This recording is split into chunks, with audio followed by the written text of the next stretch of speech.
Chers ascendants, Scorpion et ceux ayant le soleil en Scorpion, bonjour. Novembre 2025 sera un mois où vous renforcerez votre pouvoir personnel. Prendrez des mesures actives concernant les questions financières et approfondirez vos relations. Cependant, cette poussée d'énergie personnelle et financière est accompagnée de la dernière rétrograde de Mercure de l'année.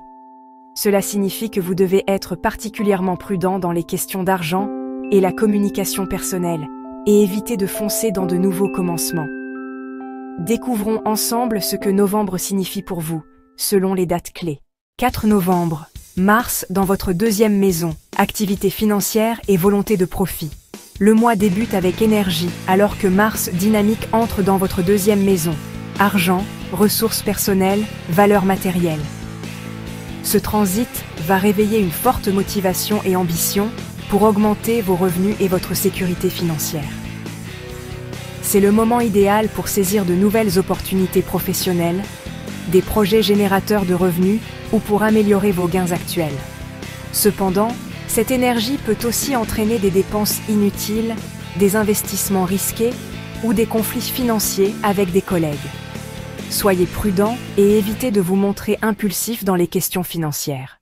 5 novembre. Pleine lune en Taureau, dans votre 7e maison. Clarté et conclusion dans les relations.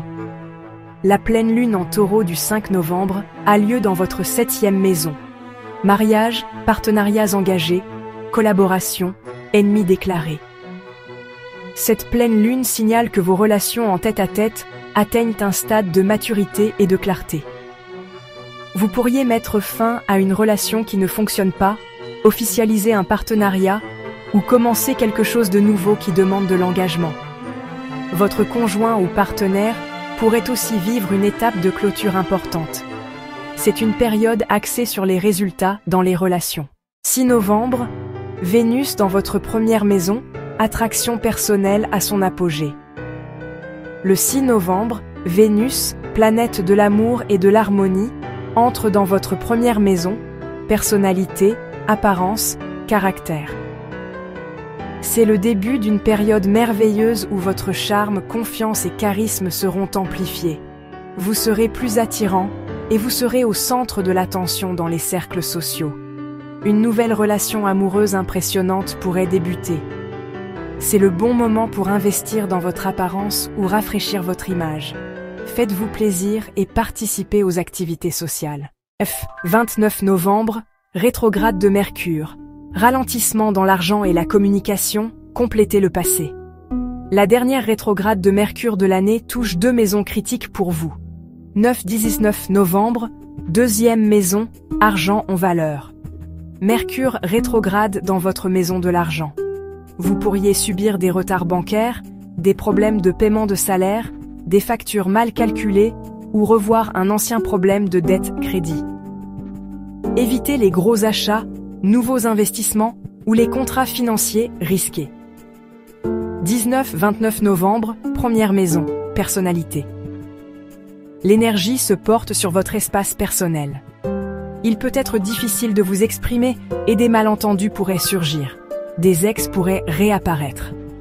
Ce n'est peut-être pas le moment de recommencer ces relations, mais vous pouvez discuter et trouver une clôture.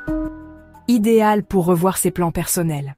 21 novembre, nouvelle lune en Scorpion dans votre première maison. Une toute nouvelle vous est née. Cette nouvelle lune dans votre première maison apporte une énergie incroyable pour une renaissance personnelle. C'est le moment idéal pour entamer une nouvelle page sur votre vie, vos objectifs, votre apparence ou mode de vie. Votre confiance sera renouvelée et vous vous présenterez au monde sous un jour neuf. Avec Mercure rétrograde, ce peut aussi être l'occasion de terminer un projet personnel inachevé du passé. 28 novembre. Saturne direct, un pas durable en amour et créativité. Saturne, planète exigeante, redevient direct dans votre 5e maison. Amour, enfant, créativité, loisirs, investissements risqués. C'est le moment de récolter les fruits de vos efforts de longue durée dans votre vie amoureuse. Vous entrez dans une période plus sérieuse et stable en relation. Vos projets créatifs peuvent apporter des réalisations tangibles. Les sujets liés aux enfants prendront une tournure positive. Vous prendrez des décisions plus disciplinées et mûres en investissement risqué. Chers Scorpions, novembre 2025 sera un mois de renaissance personnelle, de revitalisation financière et d'approfondissement des relations. Votre pouvoir et attraction seront au sommet. Votre stratégie clé doit être: utiliser l'énergie de Mars pour créer de nouvelles opportunités de revenus, bénéficier de l'impact de Vénus sur le charisme et la confiance, soyez extrêmement prudent avec l'argent et la communication pendant la rétrograde de Mercure, et ouvrez une toute nouvelle page dans votre vie avec l'énergie de la nouvelle lune le 21 novembre. N'oubliez pas, les rétrogrades servent à clôturer le passé. Gardez votre énergie pour tout nouveau mouvement financier ou relationnel après la rétrograde. Je vous souhaite un novembre passionné et puissant. N'oubliez pas d'aimer, de vous abonner à ma chaîne et de commenter ci-dessous vos ressentis pour novembre. Je suis impatient de lire vos suggestions et questions. Je lis chaque commentaire avec attention. On se retrouve très vite pour de nouveaux contenus astrologiques.